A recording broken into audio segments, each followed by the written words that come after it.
The scene may bring to mind a biblical image, Noah's Ark, but the sight of roving animals and the skeletons of sunken vessels exposed by the receding sea has a very different history.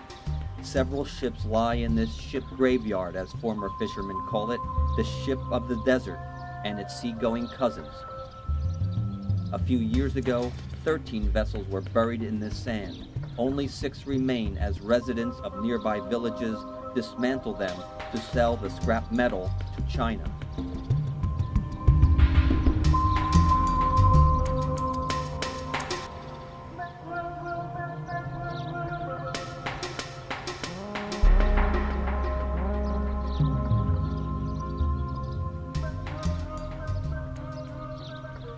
The Aral Sea was once so bountiful in fish that in 1921 Vladimir Ilyich Lenin, founder of the Soviet state, urged the fishermen of the Aral to provide fish to the Russian people to ease their famine.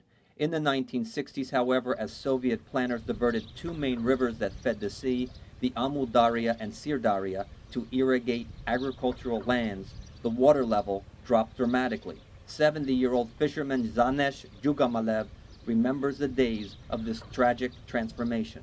The sea started to shrink at the beginning of the 60s. Living conditions of the local people became very poor. They were very sad about it. The sea lost billions of cubic meters of water. It now contains only an estimated 10% of its original volume. The inland sea, which was once the 4th largest lake on Earth, split into 2 separate bodies of water. The lower water level led to an increase in salinity, killing the sea's fish. Crops in the region were destroyed by toxic salt. The ecological disaster brought climate change and disease. In 1960, Aralsk had a bustling harbor and a productive fishing industry on the Aral. This is its port today. Residents say it has been almost 30 years since they could see the shoreline. Now they have to drive 100 kilometers south along bumpy dirt tracks to find it. As the Aral disappeared, Aralsk became a town of crumbling factories. The region's unemployment rate is still one of the highest in Kazakhstan. To stabilize the environment and improve the economy, Central Asian states have requested foreign assistance. With the help of a World Bank loan, Kazakhstan began building a dike to save the northern part of the Aral Sea.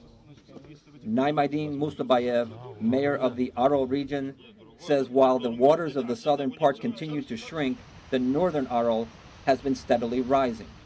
This dam separates the northern and southern Aral Sea. The reappearance of fishing boats is a sign of change.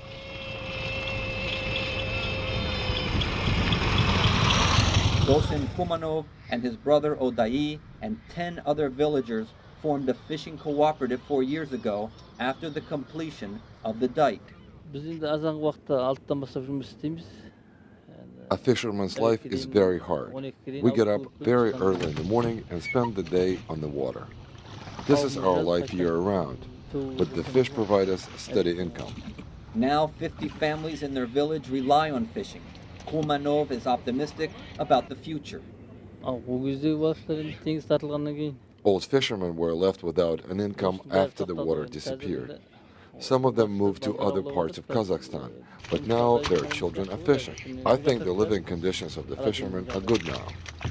Mustabayev says the Kazakh government has already begun preparations for the second phase of the project to build another dam. In the second phase, we will improve the water management system that will return the water to its original borders, close to the city. An estimated 40% of the water has already returned to the northern part. With increased freshwater flow, the northern Aral salinity has improved and several species of fish have appeared. Now we catch carp, catfish, pike, sturgeon, and perch. The buyers come by trucks from various parts of Kazakhstan, mainly from the south. The profit from the fish is not bad. After completion of the dam in 2005, we caught almost 600 tons of fish. Last year, the fish harvest was 10 times higher. The increased variety of fish is the result of foreign assistance. With U.S. and Israeli aid, they rebuilt a fish hatchery and processing facility in 2002. Investors are already interested in building 3 new processing plants. The construction will start soon. Musabayev says an estimated 1 million people who live mainly in the poorest regions of Kazakhstan will benefit from the project. After the first phase was finished, people started to believe in the future of the northern Aral. Jumagalev hopes that one day some of his 21 grandchildren will follow the dream of his youth and have a chance to join the Kurmanov brothers and other villagers who have already returned to the Aral Sea.